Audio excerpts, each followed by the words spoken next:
కల్కి మూవీ కొత్త record create చేస్తుంది. వింటేజ్ డార్లింగ్ ఇస్ బ్యాక్ అంటూ ప్రభాస్ ఫ్యాన్స్ మూవీ సక్సెస్ ను ఎంజాయ్ చేస్తున్నారు. Prabhas, Amitabh acting, Nagi story telling కు ప్రతి ఒక్కరూ ఫిదా అవుతున్నారు.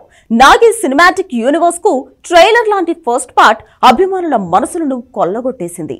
హిందూ పురాణాలను భవిష్యత్ ఇతివృత్తాలతో కలిపి రాసుకున్న కథతో ఈ మూవీ సాగింది. కురుక్షేత్ర యుద్ధంలో పాండవ నాశనాన్ని కోరుకుని కృష్ణుడి మీదే యుద్ధానికి దిగుతాడు అశ్వత్థామ. అయితే ఆ యుద్ధంలో ఓడిపోయి కృష్ణుడి నుంచి శాపం పొందుతాడు. లోకంలో జరిగే దుర్మార్గాలు చూస్తూ కలియుగం వరకు బతికి ఉంటాడు. కలియుగం అంతంలో తాను పుడతానని, అప్పుడు తనని అతనే రక్షించాలని అశ్వత్థామకు చెప్తాడు కృష్ణుడు. 6000 సంవత్సరాల తర్వాత ప్రపంచంలోకెల్లా విలాసవంతమైన కాంప్లెక్స్ లో అడుగు పెట్టేందుకు యూనిట్స్ కోసం ఏవేవో పనులు చేస్తుంటాడు ప్రభాస్. మరోపక్క సమస్తాన్ని తన గుప్పెట్లో పెట్టుకోవాలని చూస్తున్న ఆస్కిన్ తన మనుషుల ద్వారా అరుదైన గర్భాన్ని మోస్తున్న సుమతి కోసం వెతుకుతూ ఉంటాడు.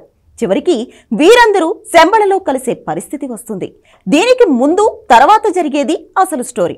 భైరవ పాత్రలో ప్రభాస్, సుమతి పాత్రలో దీపిక, యాస్కిన్ గా కమల్, అశ్వత్థామగా అమితాబ్ అదుర్స్ అనిపించారు. అయితే ఈ పాత్రలకు శంబళ నగరానికి లింక్ ఉంటుంది. దీంతో అసలు శంబళ ఏంటి, దాని కథ ఏంటి, అది నిజంగా ఉందా అని వెతకడం మొదలుపెట్టారు నెటిజన్లు. కల్కి పురాణం ప్రకారం కల్కి అవతారం శంబళలో ప్రాణం పోసుకుంటుంది. కలియుగ అంతంలో శంబళ నగరంలో కల్కి జన్మించడంతో ఆ ప్రదేశం రూపురేఖలు మారిపోయి ఉంటాయి. సరస్సులు, సరోవరాలతో ఎంతో అందంగా, ఆహ్లాదకరంగా ఆ ప్రదేశం మారిపోతుంది. పాపుల్లో మాత్రం ఎలాంటి మార్పు రాదు. దీంతో కల్కి అక్కడ అధర్ములను సంహరించి ధర్మ సంస్థాపన చేస్తాడు. ఈ క్రమంలో దేవతలు శంబళకు వచ్చి కల్కిని దర్శించుకుంటారు. ఇదంతా ముగిసిన తర్వాత కల్కి తిరిగి వైకుంఠానికి రావాలని ప్రార్థిస్తారు. సత్యయుగ స్థాపన చేసి గంగానది తీరంలో కల్కి అవతారం చాలిస్తాడు. ధర్మానికి కేంద్రంగా మారిన శంబళ అప్పటి నుంచి సాధారణ మానవులకు కనిపించకుండా అదృశ్యమవుతుంది.